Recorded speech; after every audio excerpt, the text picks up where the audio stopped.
উচ্ছে চাপার ভর্তা ডাঁটা শাক দিয়ে, কচি ডাঁটা শাক দিয়ে এইভাবে ভর্তা বানিয়ে আপনারাও খাবেন।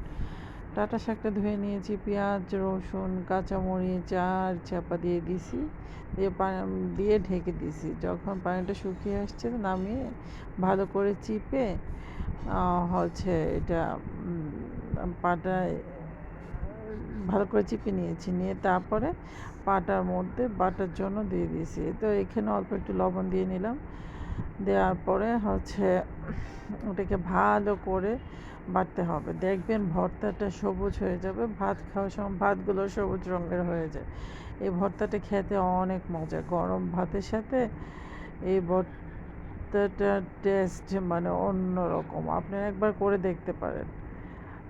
বিভিন্ন পাতা দিয়ে করা যায়, লাউ পাতা দিয়ে করা যায়, ডাঁটা শাক দিয়ে করা যায়, ডাঁটার কচি পাতাগুলো দিয়ে করলে আর কি বেশি ভালো লাগে।